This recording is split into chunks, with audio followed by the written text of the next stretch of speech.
Hello दोस्तों, मैं अभिषेक शर्मा आपका हार्दिक स्वागत करता हूं बाजीराव नर्सिंग एकेडमी के ऑनलाइन प्लेटफॉर्म पर। और आज अपन डील करने जा रहे हैं बहुत ही धांसू और इंपॉर्टेंट टॉपिक के बारे में। तो सभी विद्यार्थी अपनी सीट की पेटी बांध करके तैयार हो जाइए। बाजीराव नर्सिंग एकेडमी के आपकी सफलता का विमान उड़ने के लिए तैयार है। तो आज अपन डील करने जा रहे हैं बहुत ही धांसू टॉपिक के बारे में, बीएमडब्ल्यू के बारे में। बहुत ही ज्यादा इंपॉर्टेंट टॉपिक रहने वाला है आपके लिए, क्योंकि यहाँ से एग्जाम में एक क्वेश्चन, एक या दो क्वेश्चन हमेशा पूछे जाते हैं। तो बहुत ही ज्यादा इंपॉर्टेंट टॉपिक है। और जब भी आप हॉस्पिटल वर्क करोगे तब भी आपके बहुत ही काम आने वाला टॉपिक है कि मंजिल को बुलाकर जिया तो क्या जिया, है दम तुझमें तो उसे पाकर दिखा, लिख दे खून से अपने कामयाबी की कहानी और बोल दे उस किस्मत को कि है दम तुझमें तो उसे मिटाकर दिखा, है दम तुझमें तो उसे मिटाकर दिखा। कि आपको बहुत ज्यादा मेहनत करनी है, मेहनत से कभी पीछे नहीं हटना है। कि जिड्डियां उन्हें मुबारक जिन्हें छत तक जाना है, हमारी मंजिल तो आसमां है तो घर भी हमें खुद बनाना होगा। तो वहां पर आपको सीढ़ियां लगाकर आसमान में पहुंचने के लिए थोड़ी सी आज मेहनत करनी है, अपना लक्ष्य सेट करना है, अपना गोल सेट करना है। ना एक्स के पीछे भागो, ना नेक्स्ट के पीछे भागो, अपना गोल सेट करो और उसके अपने बेस्ट के पीछे भागो। तो आज आपको अपना गोल सेट करना है और अपनी उम्मीदों को बरकरार रखना है। सफलता आपको मिलकर के जरूर मिलने वाली है। अगर आपने मेहनत का साथ नहीं छोड़ा, मेहनत को अपना हथियार बना लिया, तो आने वाले समय में आपको कोई नहीं रोक सकता है। सफलता को पाने से या सफलता मिलने से आपको कोई नहीं रोक पाएगा। कि कठिन राहों में भी जो घर बनाते हैं, कठिन राहों में भी जो आसमां को सफर बनाते हैं, जो हर मुश्किल परिस्थितियों में वक्त भी मुस्कुराते हैं, जो हर मुश्किल परिस्थितियों के वक्त भी मुस्कुराते हैं, मंजिलें भी करती है प्रतीक्षा उस राह की, जो आसमान में सीढ़ियां लगाकर भी घर बनाते हैं। तो आपको कभी भी आपका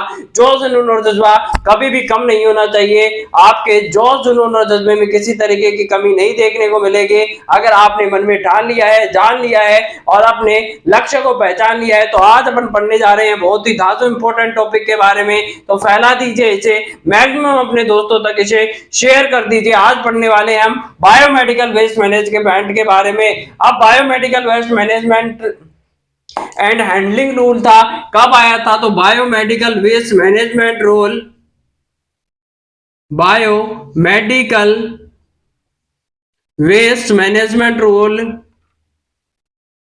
1998 में आया। यहां से भी क्वेश्चन आता है कि bio medical waste management rule कब आया था? तो बायोमेडिकल वेस्ट मैनेजमेंट रूल 1998 में ये आया था। अब इसको कब क्या कर दिया गया था? लीगलाइज कब किया गया या फोर्स में कब आया? तो 20 जुलाई को आया था। 20 जुलाई 20 जुलाई 1998 को यह फोर्स में आ गया था। अब बात करते हैं ये किसने दिया था? तो ये दिया था ministry of the environment and forest ने। तो it is prescribe by the, किसने दिया? Ministry of the ministry of health and ministry of the health and ministry of the environment and forest ने इसको क्या किया? प्रेस्क्राइब किया था। तो ministry of the forest and environment, ministry of the forest and environment ने इसको prescribe किया। अब बात करते हैं बायोमेडिकल वेस्ट क्या होता है। तो बायोमेडिकल वेस्ट का मतलब होता है, biomedical waste is the any waste which is generated from the hospital or outside of the hospital during the diagnosis, treatment, vaccination and of the humans and animals activities। बात करते हैं अगर definitions की बात करें कि इसकी डेफिनेशन क्या देखने को मिलेगी, तो बीएमडब्ल्यू का मतलब होता है, BMW is the waste, BMW biomedical waste is the waste which is generated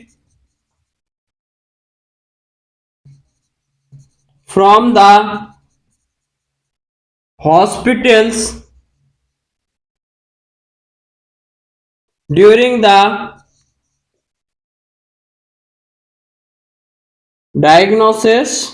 या तो क्या कर रहे हैं आप? डायग्नोसिस कर रहे हैं किसी पर्सन का या एनिमल्स का, या आगे बात करें ट्रीटमेंट के दौरान,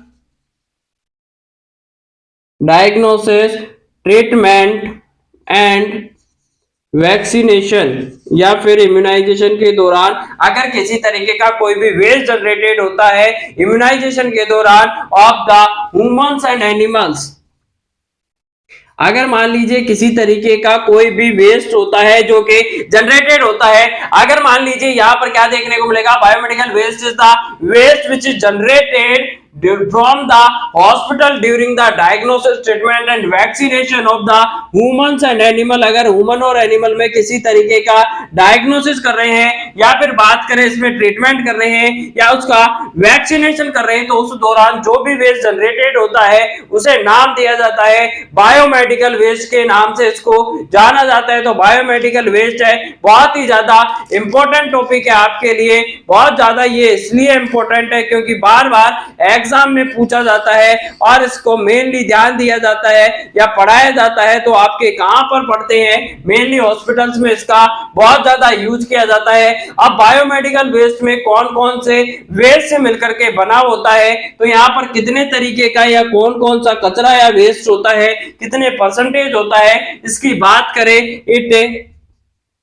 कंप्राइज ऑफ किस किस से मिलकर बना होता है। तो इसमें बात करें अगर प्लास्टिक के बारे में, तो प्लास्टिक कितने परसेंट होता है, तो प्लास्टिक होती है 10% होगा, प्लास्टिक होती है 15%, पेपर होता है वो 15% होंगे, पेपर 15% होते हैं, जो रैक्स होती है, रैक्स होते हैं कितने होते हैं, तो वो भी समथिंग 15% देखने को मिलता है। बात करें अगर यहाँ पर मेटल शार्प के और वेस्ट शार्प की, मेटल शार्प या इन्फेक्टियस जो वेस्ट होते हैं, तो मेटल शार्प कितना देखने को मिलेगा, मेटल शार्प होता है 1% देखने को मिलेगा। इन्फेक्टियस जो वेस्ट होते हैं, इन्फेक्टियस वेस्ट और इन्फेक्टियस वेस्ट होते हैं 1.5%। ग्लास की बात करें तो ग्लास कितने परसेंट देखने को मिलता है, ग्लास होता है 4% देखने को मिलेगा।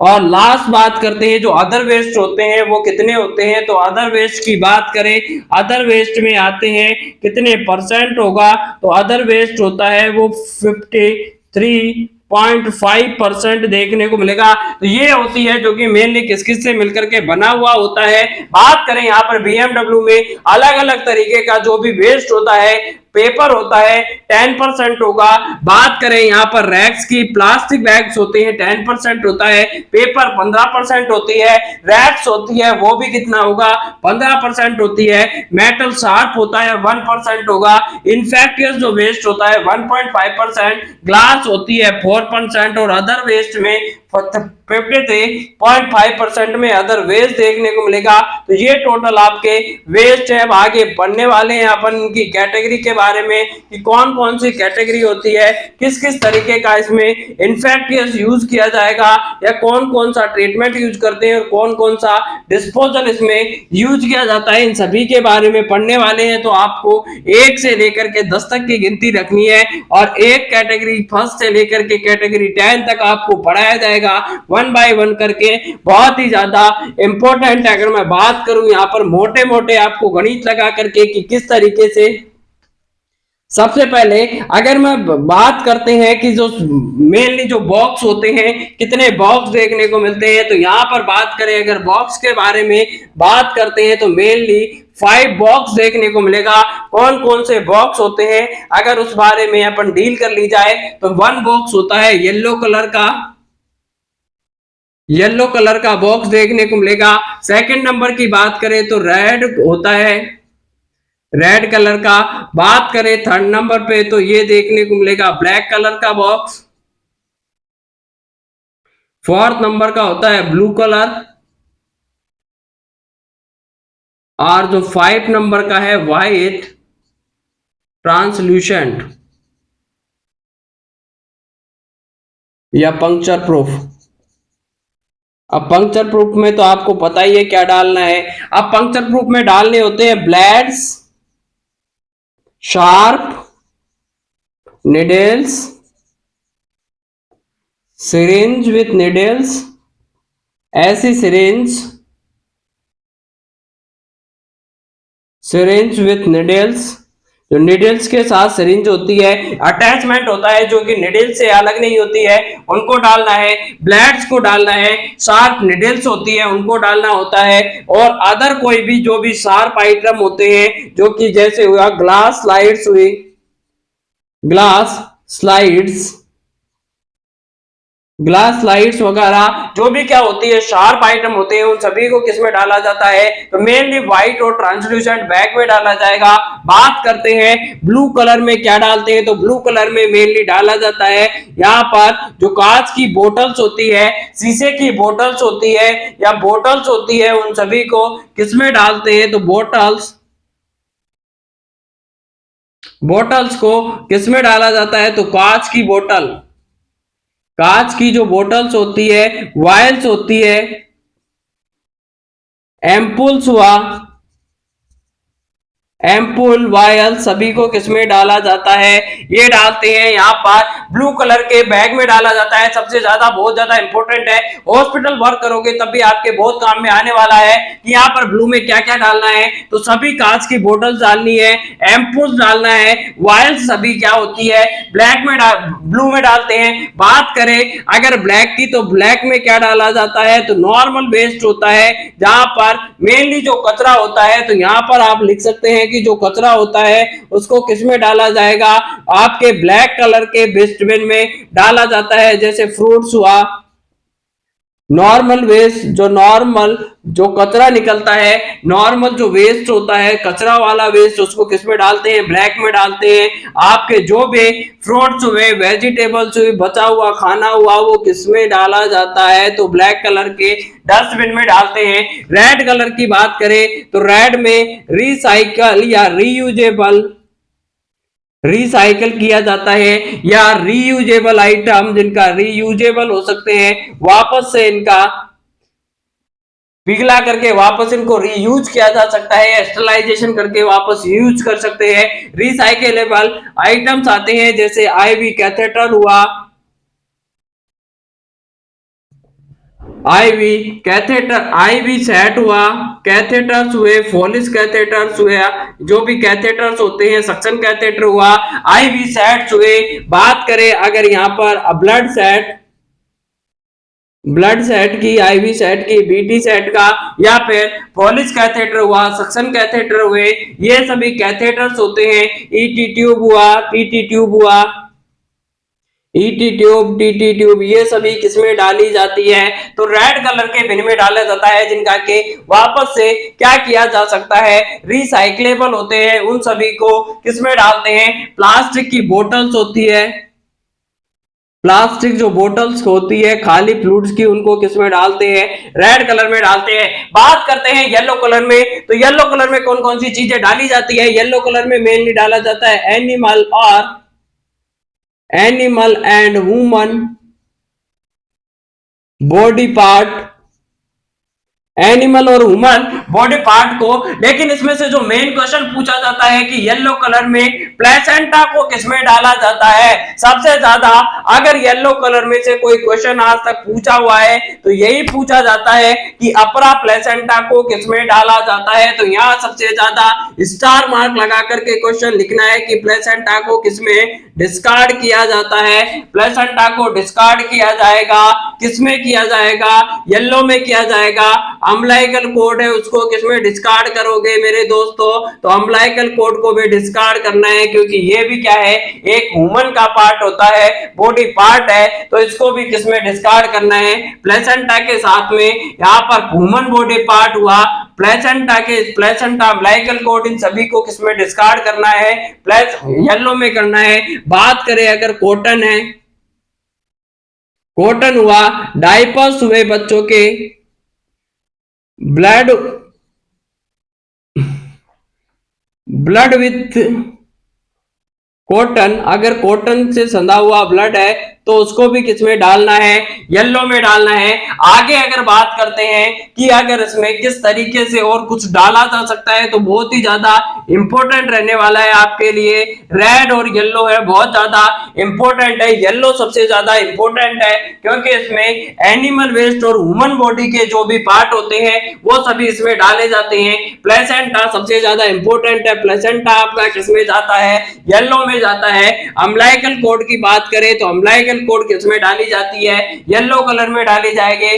कॉटन, डायपर, ब्लड कॉटन सधे हुए किसमें डालते हैं, इसी में डालते हैं। लीलन को किसमें डाला जाता है, तो लीलन भी इसी में डाली जाती है, येलो कलर के बिन में डाली जाती है। येलो है सबसे ज्यादा इंपॉर्टेंट देखने को मिलेगा, सबसे ज्यादा इंपॉर्टेंट है। और बात करते हैं सबसे ज्यादा एक और इंपॉर्टेंट क्वेश्चन के कि यहाँ पर येलो किसमें डिस्का, येलो में और क्या डिस्कार्ड कर सकते हैं, तो येलो में जो आपका ब्लड बैग होता है, ब्लड बैग, जो ब्लड बैग होते हैं उनको भी किसमें डिस्कार्ड किया जाता है, ब्लड बैग को भी डिस्कार्ड करते हैं येलो कलर में। लेकिन पूछ लिया जाए येलो कलर में बीटी को किसमें डिस्कार्ड करोगे, ब्लड सेट को या बीटी सेट को किसमें डिस्कार्ड करते हैं, रेड में डिस्कार्ड करना है। जब भी आप ब्लड चढ़ाएंगे और जब भी आपकी ड्यूटी लगेगी, एम्स में ड्यूटी लगने वाली है मेरे सभी दोस्तों के, तो वहां पर जाकर आपको क्या करना है, बीटी का ट्रांसफ्यूजन करोगे, ब्लड ट्रांसफ्यूजन करोगे। और जब ब्लड का ट्रांसफ्यूजन करोगे तो आपको क्या देखने को मिलेगा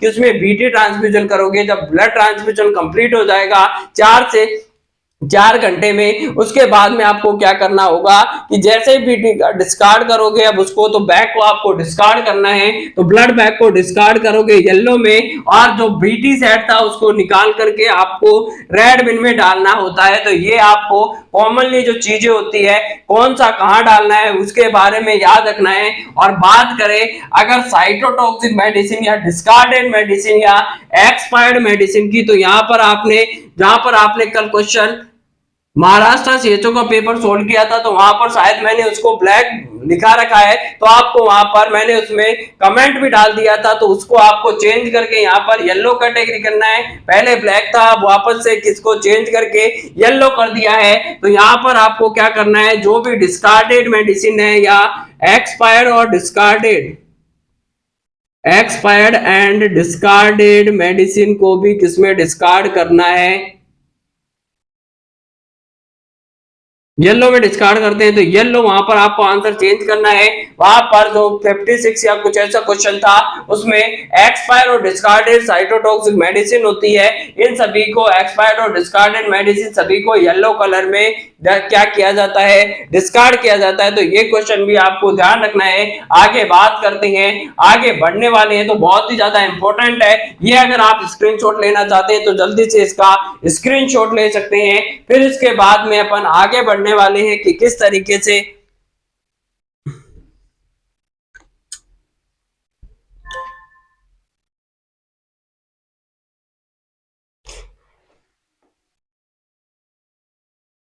अगर आपने सभी ने इसका स्क्रीनशॉट ले लिया है तो आगे बढ़ने वाले हैं और आगे डील करेंगे कि कौन सी है जो जहां पर कहां पर इसको यूज किया जाता है, कौन कौन सी कैटेगरी होती है। तो 1 से लेकर के आपको 10 तक की गिनती में सिखाने जा रहा हूं कि यहां पर सबसे पहले आपको देखना है कि अगर आज आप किताबों के दीवाने हो गए तो आने वाले समय में दुनिया आपकी दीवानी हो गई। आज अगर आपने सर झुका करके मेहनत कर ली है तो आने वाले समय में सबसे ऊंचा सर आपका ही रहने वाला है। कि मुस्कुराना हर लड़की की अदा है, मुस्कुराना हर लड़की की अदा है, जो इसे प्यार समझे वो सबसे बड़ा गधा है। तो अगर कोई लड़की आपकी तरफ मुस्कुराती है तो उसको देखकर ये नहीं कहना है कि बोले हंसी तो फंसे, यहाँ पर मुस्कुराना होता है, हर लड़की की अदा होती है। इस पे आपको अपनी भावनाओं पर काबू पाना है और तब तक तो पाना ही पाना है जब तक आप सरकारी नौकरी नहीं लग जाते हैं। अब जब तक आपने सपना देखा था वो साकार नहीं होता है, तब तक अपनी भावनाओं को कंट्रोल करके रखना है। अपने जोश जुनून और जज्बे को सिर्फ और सिर्फ लगाना है, पढ़ाई में लगाना है, अन्य चीजों पर अपना दिमाग नहीं लगाना है। जब आपकी लाइफ सेटल हो जाएगी उसके बाद में आप जो करना चाहें कर सकते हैं। तो बात करते हैं यहाँ पर कैटेगरी के बारे में, वेस्ट कैटेगरी कौन सी होगी और उसका ट्रीटमेंट या डिस्पोजल किस तरीके से किया जाएगा, इन सभी के बारे में आज अपन डील से पढ़ने वाले हैं। तो यहाँ पर आपको लिखना है कैटेगरी, कैटेगरी बात करें यहाँ पर वेस्ट क्या क्या आएगा, इसमें कौन कौन सा वेस्ट आएगा, और बात करते हैं इसका ट्रीटमेंट क्या होगा, ट्रीटमेंट और डिस्पोजल। तो यहाँ पर सबसे पहले आपको लिखना है कि कैटेगरी कौन कौन सी कैटेगरी होती है। तो 1 से लेकर के आपको 10 तक की गिनती याद रखनी है।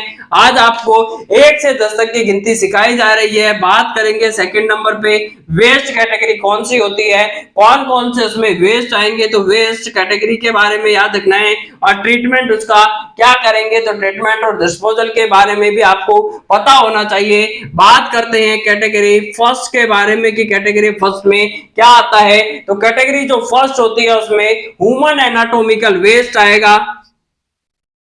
Human anatomical waste, human anatomical waste किस में आता है, कैटेगरी फर्स्ट में आएगा। अब इसमें क्या हो सकते हैं, ऑर्गन हो सकते हैं, टिश्यू हो सकता है, या फिर उसके कोई भी पार्ट हो सकते हैं बॉडी के। तो ह्यूमन बॉडी पार्ट होते हैं। ह्यूमन के जो एनाटॉमिकल पार्ट होते हैं, जो ह्यूमन से एनाटॉमिकल वेस्ट जनरेट होगा, किस में आता है, कैटेगरी फर्स्ट में आएगा। बात करें अगर इसका ट्रीटमेंट क्या करना है, तो इसको इंसीरेशन करना है। इंसीरेशन होता है वो बेस्ट मेथड होता है इंसिनरेशन का मतलब होता है इसको अच्छी तरीके से जलाना। इसको जला करके क्या किया जाता है, खत्म किया जाता है, इसकी राख बना दी जाती है, इंसिनरेशन। एंड सेकंड की बात करें तो इसको डीप यूरियल इंसिनरेशन करके, इनको जला करके, इनको गड्ढा खोद करके गाड़ दिया जाता है, डीप यूरियल की जाती है। तो ये इसका ट्रीटमेंट होता है। कैटेगरी फर्स्ट में क्या आता है, याद रखना है, बहुत ही ज्यादा इंपॉर्टेंट है। ह्यूमन से जो भी जनरेट होते हैं वेस्ट, जिनमें ह्यूमन एनाटॉमिकल वेस्ट होंगे, ऑर्गन होंगे, पार्ट होंगे, टिश्यू होते हैं, सभी कैटेगरी फर्स्ट में आते हैं। इनको इंसिनरेशन या डीप ब्यूरियल किया जाता है। इंसिनरेशन होता है वो बेस्ट मेथड होता है बीएमडब्ल्यू का, बायोमेडिकल वेस्ट का जो सबसे मेन मेथड या सबसे अच्छा मेथड होता है। कौन सा होता है, डीप ब्यूरियल, ये इंसिनरेशन होता है, इसका मतलब जलाना होता है। आगे बात करते हैं कैटेगरी सेकंड के बारे में कि कैटेगरी सेकंड क्या कहती है। तो कैटेगरी सेकंड कहती है यहाँ पर ह्यूमन की जगह सिर्फ आपको बदल करके आदमी से अब आपको जानवर पर चलना है। तो एनिमल एनाटॉमिकल वेस्ट, एनिमल के जो भी एनाटॉमिकल वेस्ट होते हैं कौन सी कैटेगरी में जाते हैं, सेकंड कैटेगरी में जाएंगे।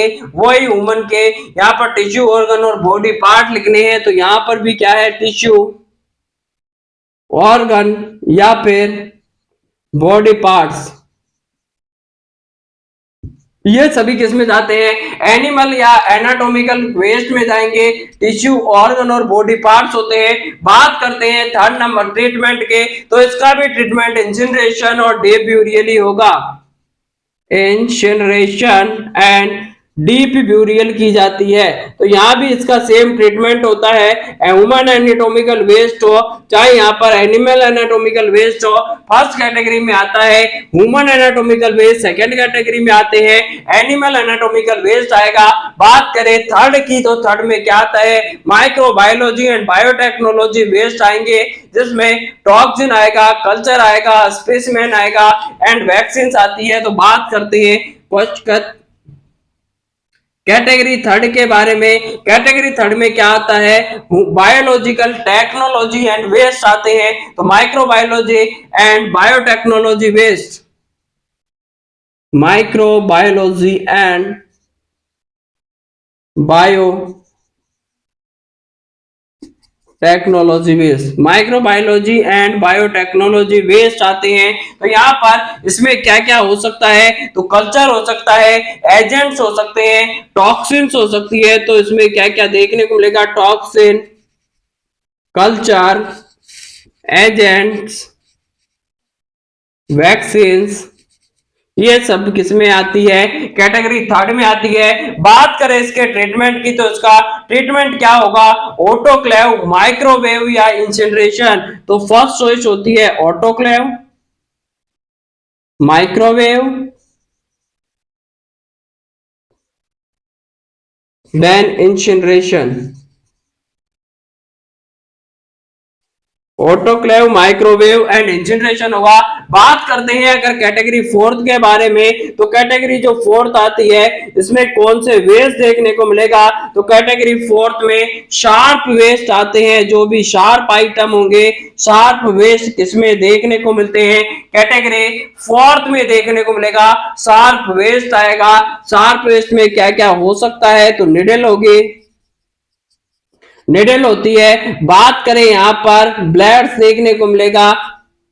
निडल और ब्लेड्स किसमें आती है, तो ये मेनली देखने को मिलती है शार्प वेस्ट में आएगी। बात करें निडल विद सिरिंज, ऐसी निडल जो कि फिक्स होती है सिरिंज के साथ,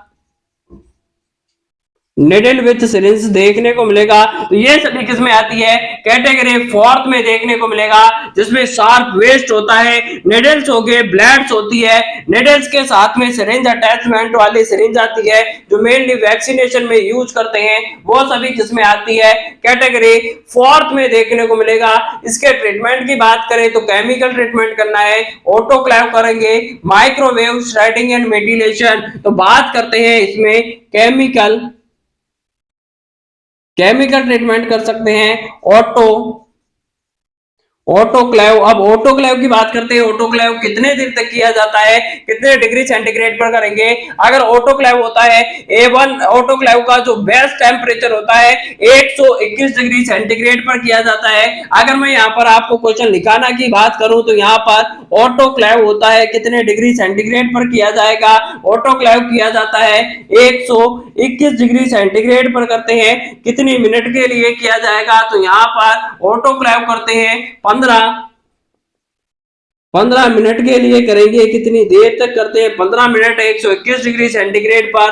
अगर बात करें 126 पर और 131 डिग्री सेंटीग्रेड पर इसको किया जाता है, तो यहाँ पर 126 पर कितनी देर के लिए करेंगे, 10 मिनट के लिए करते हैं।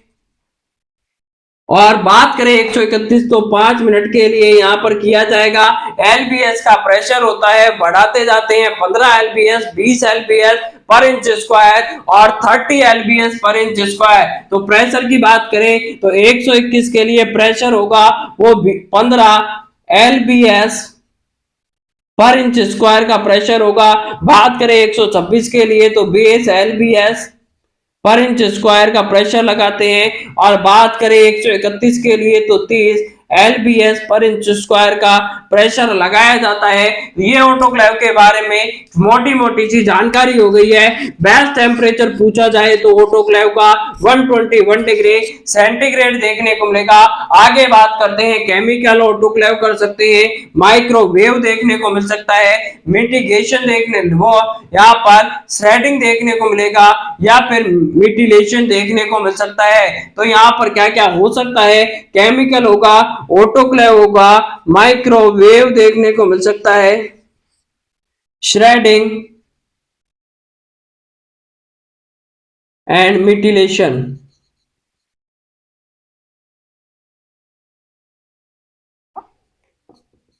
मिटिलेशन देखने को मिल सकता है। तो ये सभी क्या होते हैं, इसके टेम्परेचर के क्या क्या कौन कौन सा इसका ट्रीटमेंट किया जा सकता है, ये सभी कर सकते हैं। बात करें अगर 5 नंबर की कैटेगरी में कि 5 नंबर की कैटेगरी में कौन कौन से वेस्ट आते हैं, तो discarded medicine and cytotoxic drugs आएंगे। तो कैटेगरी 5 की अगर बात करूं मैं कि कैटेगरी 5 में कौन कौन से वेस्ट आते हैं, तो डिस्कार्डेड मेडिसिन जो भी डिस्कार्ड की जाती है, medicine discarded medicine and cytotoxic drug. Discarded medicine and cytotoxic drugs होती है वो किसमें डालते हैं, तो यहाँ पर कैटेगरी 5 में आएगा। अब इसका अगर ट्रीटमेंट की बात करते हैं तो यहाँ पर इंसिनरेशन होगा या फिर उसको डिस्पोज कर सकते हैं सिक्योर लैंडफिल में। तो या तो इनका क्या कर दो, इंसिनरेशन कर दो। इंसिनरेशन का मतलब होता है इसको अच्छी तरीके से इसको जलाना होगा या फिर इसको किया जा सकता है किसका, लैंडफिल में सिक्योर लैंडफिल कर सकते हैं। तो dispose in the secure landfill, dispose in secure landfills, secure landfills में इसको डिस्पोज किया जा सकता है। तो कैटेगरी 5 में discarded medicine and cytotoxic drug होती है, इनको इंसिनरेशन या डिस्पोज किया जाएगा, सिक्योर लैंडफिल में कर सकते हैं। बात करें सॉलिड वेस्ट के बारे में, सॉलिड वेस्ट क्या होते हैं, सॉइल्ड वेस्ट क्या होते हैं, दोनों को अलग अलग में सॉलिड वेस्ट आता है, कैटेगरी 4 में देखने को मिलेगा। यहाँ पर बात करें यहाँ पर अगर शार्प वेस्ट का कैटेगरी फोर्थ में देखने को मिलता है। बात करें अगर सॉलिड वेस्ट के और सॉइल्ड वेस्ट का, तो बात करें यहाँ पर कैटेगरी सिक्स में कौन सा वेस्ट देखने को मिलेगा, तो कैटेगरी सिक्स होती है उसमें मेनली देखने को मिलता है सॉइल्ड वेस्ट। सॉइल्ड का मतलब होता है गंदे, गंदा वेस्ट जो कि सोइल्ड, सोइल्ड का मतलब होता है गंदा। सोइल्ड वेस्ट जैसे मान लीजिए किसी तरीके की कोई भी क्या थे यहाँ पर ब्लड वेस्ट कंटामिनेटेड है with the blood, cotton, dressing. Soiled waste का मतलब होता है कि ये क्या है, कंटामिनेटेड है। किस किस से कंटामिनेटेड हो सकता है, तो contaminated with blood, body fluids,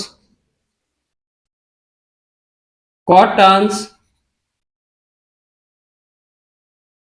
cotton हो सकता है, कंटामिनेटेड बॉडी फ्लूइड से हो सकता है, या फिर वेस्ट से हो सकते हैं। ऐसे वेस्ट जो कि मेनली क्या होते हैं, सॉइल्ड होते हैं, उन्हें सॉइल्ड वेस्ट के नाम से जाना जाता है। Waste contaminated with the blood, cotton या ड्रेसिंग, प्लास्टर कोई भी हो सकता है, तो यहाँ पर ड्रेसिंग हो सकती है या फिर प्लास्टर देखने को मिल सकता है। तो ये सभी वेस्ट होते हैं जो कि मेनली कैटेगरी फोर्थ में, कैटेगरी सिक्स में देखने को मिलेगा। सोल्ड वेस्ट होते हैं जो कि कंटामिनेटेड होते हैं ब्लड से, बॉडी फ्लूइड से हो सकते हैं, ब्लड से होंगे, ड्रेसिंग हो सकती है, प्लास्टर्स हो सकते हैं। ये सभी किसमें देखने को मिलेगा, कैटेगरी सिक्स में जाता है। इसको किसमें डाला जाता है, इसको एक्चुअल में येलो कैटेगरी में डाला जाएगा। तो कैटेगरी सिक्स होती है किसमें डालते हैं, येलो कैटेगरी में डाली जाती है। अब इसको इंसिनरेशन, ऑटोक्लेव और माइक्रोवेव इसका ट्रीटमेंट होता है। तो इसको इंसिनरेशन, इंसिनरेशन का मतलब होगा जलाना, माइक्रोवेव और इसके साथ में autoclave. Incineration, microwave and autoclave होती है, ये सभी किसमें जाती है, तो मेनली ये जाता है येलो कैटेगरी में, इसको डालना होता है। तो ये कौन सी कैटेगरी में जाएगा, कौन से बैग में जाएगा, येलो में जाएगा। बात करें डिस्कार्डेड मेडिसिन और साइटोटॉक्सिक ड्रग्स के, तो ये भी किसमें डालते हैं, येलो कैटेगरी में ही जाएंगे। बात करें कैटेगरी फोर्थ के, तो कैटेगरी फोर्थ होता है ये कौन से बैग में डालना है, व्हाइट या ट्रांसल्यूसेंट या पंक्चर प्रूफ बैग में जाएगा। बात करें कैटेगरी थर्ड को किसमें डालते हैं, तो microbiology and biotechnology based toxin, culture agent और वैक्सीन होती है, ये किसमें डाल दी जाती है, तो रेड बैग में जाएगी। बात करें फर्स्ट कैटेगरी और सेकंड कैटेगरी की, तो ये कौन से बैग में डालते हैं, येलो बैग में डाली जाती है। तो यहां से आपको बहुत ज्यादा इंपॉर्टेंट क्वेश्चन मैंने दे दिए हैं कि कैटेगरी फर्स्ट और सेकंड में किसमें जाती है, येलो में जाती है। बात करें कैटेगरी फर्स्ट में क्या आता है, तो human anatomical waste, organ, tissue और पार्ट। कैटेगरी सेकंड होती है एनिमल एनाटॉमिकल वेस्ट होगा। इनको सभी का ट्रीटमेंट इंसिनरेशन और डेब्यूरियल होता है। सबसे पहले इसको जलाना है और उसकी जो ऐश बचेगी, राख बचेगी या जो भी पार्ट बच जाता है उसको गड्ढा खोद के, गहरा गड्ढा खोद के उसमें डालना ब्यूरियल कहलाता है। बात करते हैं कैटेगरी थर्ड में, तो माइक्रोबायोलॉजी एंड बायोटेक्नोलॉजी वेस्ट आते हैं, टॉक्सिन्स आएगा, कल्चर आते हैं, एजेंट और वैक्सीन, ये किसमें डाल दी जाती है, रेड बैग में जाएगी। ऑटोक्लेव, माइक्रोवेव और इंसिनरेशन इसका ट्रीटमेंट होता है। आगे बढ़ते हैं क्वेश्चन नंबर कैटेगरी फोर्थ बार, कैटेगरी फोर्थ में शार्प वेस्ट आते हैं, निडल्स होगा, ब्लेड्स होंगे, कोई भी और अदर शार्प इंस्ट्रूमेंट होते हैं वो आएंगे। और जो निडल्स के साथ में सिरिंज अटैच होती है वो किसमें जाएगी, यहाँ पर व्हाइट ट्रांसल्यूसेंट या पंक्चर प्रूफ बैग में डालनी है। यहाँ पर कैटेगरी फोर्थ को बात करें केमिकल ऑटोक्लेव, माइक्रोवेव, श्रेडिंग और मिटिगेशन, इसका ट्रीटमेंट ऑफ चॉइस होगी। बात करें कैटेगरी 5 में, तो discarded medicine and cytotoxic waste होता है। इंसिनरेशन, डिस्पोज, सिक्योर लैंडफिल किसमें जाएगा, येलो में जाएगी। कैटेगरी 6 होगा soiled waste contaminated with blood, dressing हुआ, प्लास्टर हुआ, कॉटन्स हुए, डायपर्स हुए, ये सभी किसमें जाती हैं, आपको देखने को मिलेगा कैटेगरी 6 में। इंसिनरेशन, माइक्रोवेव और ऑटोक्लेव इसका आंसर होता है। माइक्रोवेव आपने पढ़ लिया है। हॉट एयर ओवन कितने पर करते हैं, तो हॉट एयर होता है मेनली किया जाता है 160 डिग्री सेंटीग्रेड पर इसको 1 से लेकर के 2 घंटे तक करते हैं। तो ऑटोक्लेव का मेनली क्या देखने को मिलेगा, ऑटोक्लेव क्या होता है और हॉट एयर ओवन क्या होता है, आपको इमेज दिखाकर भी नॉर्थ साइड में यहाँ से क्वेश्चन पूछा जाता है। आप जल्दी से, आप अगर स्क्रीनशॉट लेना चाहते हैं 2 सेकंड का टाइम है, आप स्क्रीनशॉट ले सकते हैं। इसके बाद में पढ़ेंगे सॉलिड वेस्ट के बारे में, जो कि वेस्ट होते हैं डिस्पोज रबर आइटम्स के अलावा जो भी सॉलिड वेस्ट आते हैं, except the rubber IV set catheter, इनके अलावा जो भी वेस्ट होगा सॉलिड वेस्ट में आते हैं। केमिकल ट्रीटमेंट करो, ऑटोक्लेव करो, माइक्रोवेव श्रेडिंग करके इनको डाला जाता है। तो ये सभी किसमें आएंगे, कैटेगरी 7th में देखने को मिलेगा। तो ये सभी आपको याद रखना है। आगे बढ़ेंगे अपन, तो रेड में जानी है ये सभी।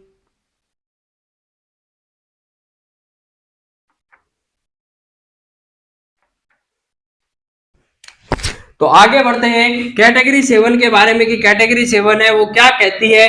कैटेगरी 7 में बढ़ते हैं। तो आगे बढ़ने से पहले आपको सोइल्ड पढ़ लिया है। अब सोइल्ड के बाद में लगातार में आपको कैटेगरी 7 का पूछा जाए तो वहां पर आएगा सॉलिड वेस्ट। अब सॉलिड वेस्ट क्या क्या हो सकते हैं, तो यहाँ पर रबर आइटम्स के द्वारा यहाँ पर आईवी कैथेटर हुआ, सेट्स हुए, इनके अलावा जो भी वेस्ट होता है यहाँ पर उसे नाम दिया जाता है सॉलिड वेस्ट के नाम से जानते हैं। कौन सी कैटेगरी में जाएगा, कैटेगरी में रेड कैटेगरी में डाला जाता है, रेड बिन में इनको डालते हैं। तो ये भी आपको क्वेश्चन याद रखना है। तो आगे बढ़ते हैं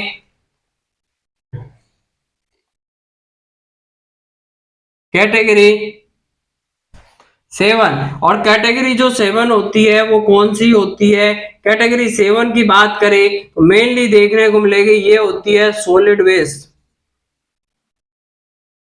अब इसमें सॉलिड वेस्ट कौन कौन से वेस्ट हो सकते हैं सॉलिड वेस्ट में, तो मेनली देखने को मिलेगा सॉलिड वेस्ट डिस्पोजल होंगे।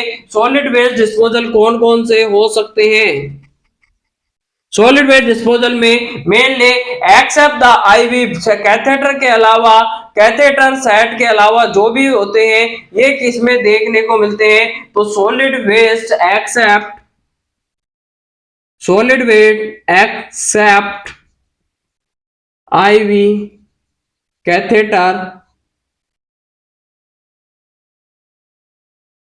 ट्यूबिंग्स आईवी सेट्स, इनके अलावा जो भी सॉलिड वेस्ट होते हैं किसमें जाते हैं, कैटेगरी 7 में जाएगा। और यहाँ पर क्या देखने को मिलेगा, अगर बात करते हैं तो इसमें ये कौन से बैग में डाली जाती है, तो ये रेड बैग में जाने वाली है।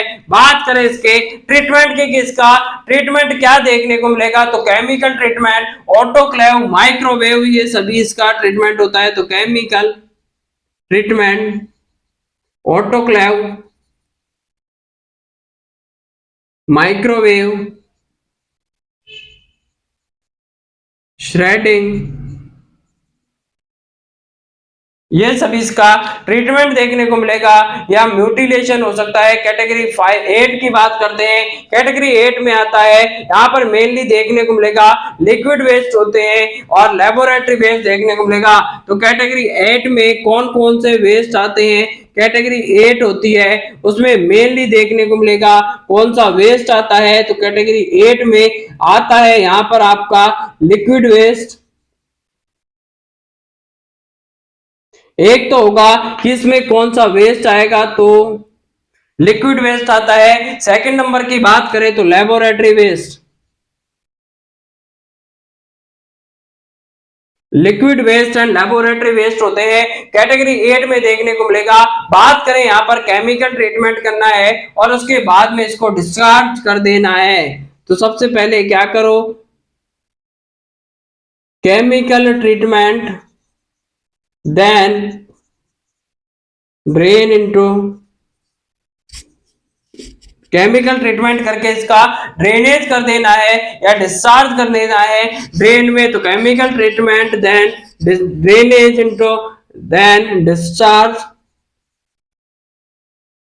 इनटू ड्रेन, डिस्चार्ज कर देना है इसको, बाद में ड्रेन में इसको डिस्चार्ज कर देंगे।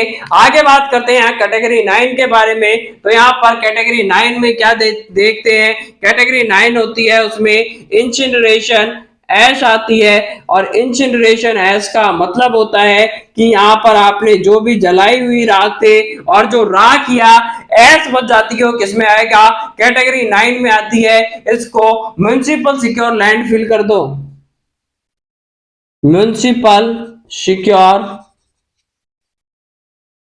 लैंडफिल, म्युनिसिपल सिक्योर लैंडफिल किया जाएगा।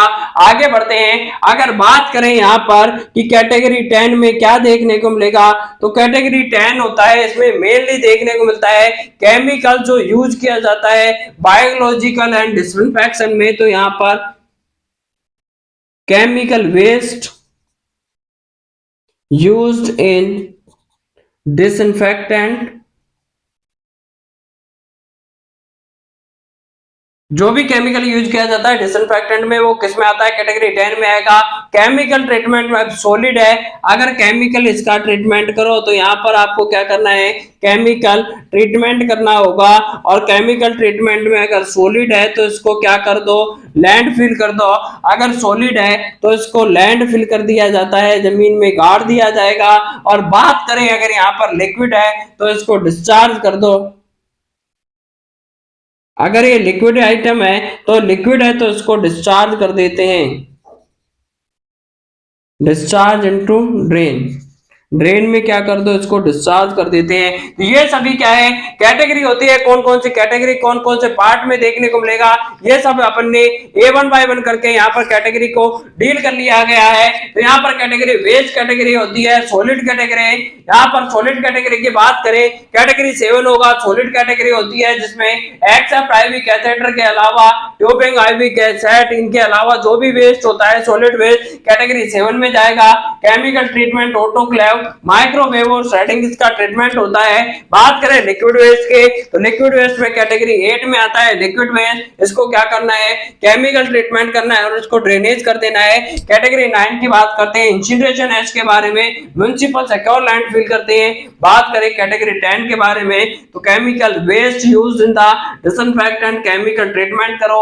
Solid landfill and liquid discharge है तो इसको ड्रेन कर देते हैं। और ये बहुत ही ज्यादा आपका इंपॉर्टेंट टॉपिक है। यहां से अब येलो कैटेगरी में कौन कौन सी कैटेगरी आती है, first category, second category, fourth category, sorry first category, second category, fifth category and six category किसमें आती है, येलो में आती है। कैटेगरी फिफ्थ और कैटेगरी 10 भी किसमें आती है, येलो में आती है।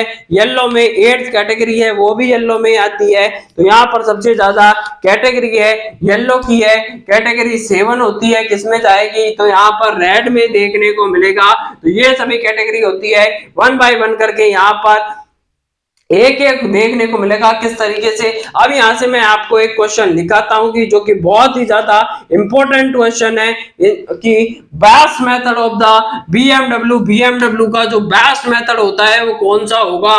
तो incineration is the best method to dispose the biomedical waste, biomedical waste को डिस्पोज करने का जो बेस्ट मेथड होता है वो क्या कहा जाएगा या किसको कहा जाता है। तो यहाँ पर incineration is the best method to dispose the biomedical waste, biomedical waste को डिस्पोज करने का जो बेस्ट मेथड होता है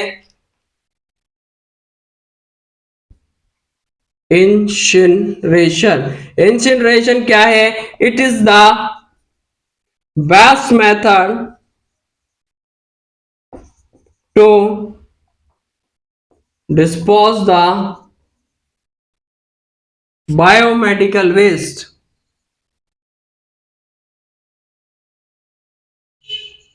बायोमेडिकल वेस्ट को डिस्पोज करने का जो बेस्ट मेथड होता है इंसिनरेशन कहते हैं। और इंसिनरेशन को कहा जाता है जलाना।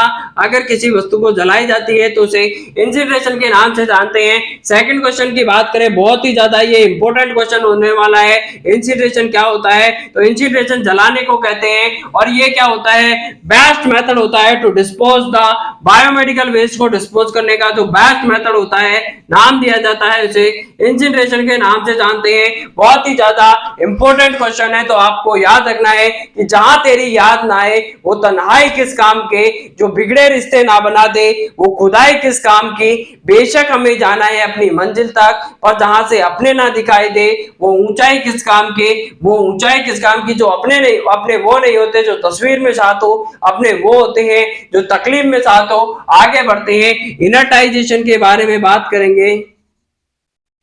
इनर्टाइजेशन, इनर्टाइजेशन का मतलब क्या होता है? तो इनर्टाइजेशन का मतलब होता है जो भी वेस्ट जनरेटेड होता है, बायोमेडिकल वेस्ट मिक्स कर दिया जाता है सीमेंट के साथ में।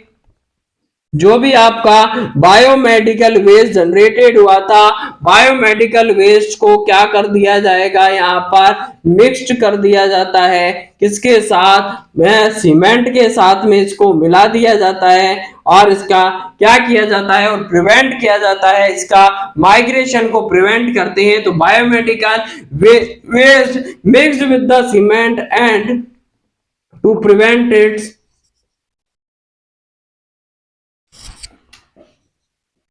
माइग्रेशन, ताकि ये एक जगह से दूसरी जगह पर ना जाए, और यहाँ पर इसको यूज कर लिया जाता है।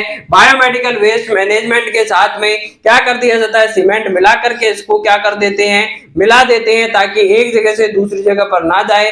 और इसको मेनली जो भी आपकी बिल्डिंग्स है उसमें मेनली यूज किया जाने लग गया है, तो इसका एक उपयोग होने लग गया है। इसीलिए बायोमेडिकल वेस्ट बहुत ही ज्यादा इंपॉर्टेंट और धांसू टॉपिक आज आपने कंप्लीट किया है। आने वाले देश और दुनिया के हर एग्जाम में से यहाँ से क्वेश्चन आते ही आते हैं, बहुत ही ज्यादा इंपॉर्टेंट है। बात कर लेते हैं अब इसके बाद में पीपीई के बारे में, जो कि पीपीई होती है किसमें डिस्कार्ड की जाती है। तो ये येलो बैग में, जो येलो बैग होता है उसमें क्या डिस्कार्ड करोगे, तो पीपीई को किसमें डिस्कार्ड किया जाता है, पीपीई भी किसमें जाती है, येलो बैग में जाती है। पीपीई का मतलब क्या होता है, protective, personal protective equipment, personal protective equipment PP के नाम से जाना जाता है, पर्सनल प्रोटेक्टिव इक्विपमेंट। अब बात करते हैं कि यहाँ पर क्या किया जाता है, कैसे पहना जाता है पीपी को। तो पीपी को पहनने के लिए सबसे पहले आपको क्या पहनना पड़ेगा, इसको अगर पहनते हैं तो इसे डॉनिंग के नाम से जाना जाता है। बात करें यहाँ पर अगर पीपी को उतारा जाता है या उसको रिमूव करते हैं तो उसे डॉफिंग के नाम से, डॉफिंग के नाम से जाना जाता है। तो डॉनिंग और डॉफिंग में क्या अंतर होता है, सबसे पहले आपको पहनना होता है, क्या पहनोगे, तो शू कवर। सबसे पहले आपको चेयर पर बैठ करके शू कवर पहनना है, उसके बाद में इनर ग्लव्स पहनना है। अब जब आपने इनर ग्लव्स पहन लिया है उसके बाद में आपको पहनना होगा, क्या पहनोगे मेरे दोस्तों, तो गाउन पहनो। गाउन पहनने के बाद में उसके ऊपर आपको कैप लगानी है। कैप लगाने के बाद में मास्क लगाना है। मास्क लगाने के बाद आपको क्या करना है, आई प्रोटेक्टर लगाना है। और आई प्रोटेक्टर पहन करके आपको बाद में सबसे लास्ट में आउटर ग्लव्स पहनना है। तो ये आपका पहनने का सीक्वेंस है। बात करें आपका अगर उतारने के सीक्वेंस की, तो सबसे लास्ट में आपको ग्लव्स पहनना है। उसके बाद में अगर आपको उतारना है या डॉफिंग करनी है तो उसके लिए आपको क्या करना पड़ेगा, सबसे पहले जो भी आपका आउटर ग्लव्स था, आउटर ग्लव्स को आपको उतारना है। बात करें सेकंड नंबर पे कि इनको उतार करके क्या करना है, तो आउटर ग्लव्स आपने उतार करके किसमें डाल दिया, यहाँ पर ये डालना है आपको, रेड कलर में डालना है। सेकंड नंबर पे बात करते हैं तो उसके बाद में आपको क्या उतारनी है, आई प्रोटेक्टर या आई शील्ड। आई शील्ड को उतारना है, किसमें डालना है, रेड कलर में जाएगी।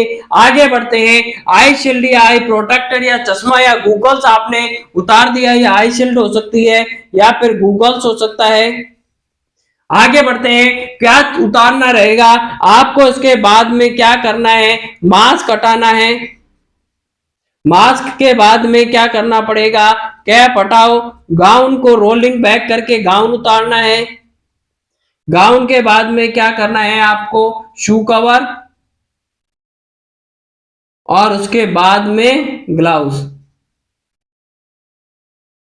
जो भी आपका इनर ग्लव्स बचा है उस ग्लव्स को उतार करके रेड बिन में डाल देना है। तो ये इसका प्रोटेक्टिंग का जो भी आपका क्या होता है मेनली प्रोटेक्शन के लिए फॉलो किया जाता है। तो इन सभी का आपको फॉलो करना है, कौन सा पहनना है सबसे पहले, कौन सा सबसे बाद में पहनना है, इन सभी की सीक्वेंस का आपको याद रखना है। तो ये सीक्वेंस आपका फॉलो किया जाता है। तो आई होप मैं ऐसी उम्मीद करता हूं कि आपको यहाँ से जो भी एग्जाम में आने वाले क्वेश्चन है सभी क्वेश्चन को आपने डील कर लिया गया है। तो अगर यहाँ पर किसी तरीके की कोई भी प्रॉब्लम है आगे आप कमेंट्स में लिख करके डाल सकते हैं। बहुत ही ज्यादा इंपॉर्टेंट टॉपिक है, बहुत ही ज्यादा इंपॉर्टेंट क्लास है। तो फैला दीजिए इसे, मैक्सिमम अपने दोस्तों तक इसे शेयर कर दीजिए ताकि आने वाले हर कोई एग्जाम में इस सभी को इसका बेनिफिट मिल सके। कोई भी वीडियो को मैक्सिमम आपको बिना स्किप के देखना है।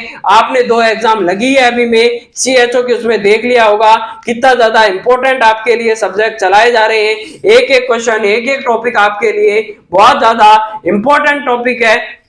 तो इसीलिए आपको समय बर्बाद किए बिना पढ़ाई करना है, अच्छे से पढ़ना है। आप कल भी विजेता थे, आज भी विजेता है और आने वाले समय में भी विजेता बनकर के उभरोगे। आई होप मैं ऐसी उम्मीद करता हूं आने वाले समय में आप अपने और अपने परिवार वालों के सपनों को पूरा कर दोगे और बहुत जल्द पूरा करने वाले हैं। बस दिल और जान में आपके जो जुनून और जज्बा कभी कम नहीं होना चाहिए। मिलते हैं आपसे बहुत जल्द नए टॉपिक में, नए क्लास में, नए वीडियो के साथ। तब तक के लिए जय हिंद, जय भारत। अगर वीडियो पसंद आए तो लाइक शेयर एंड सब्सक्राइब जरूर कर ले और बेल आइकन को प्रेस कर ले ताकि आने वाली हर वीडियो की नोटिफिकेशन आपको मिलती रहे। मिलते हैं, तब तक के लिए जय हिंद, जय Bharat. Thanks to all, love you to all, धन्यवाद।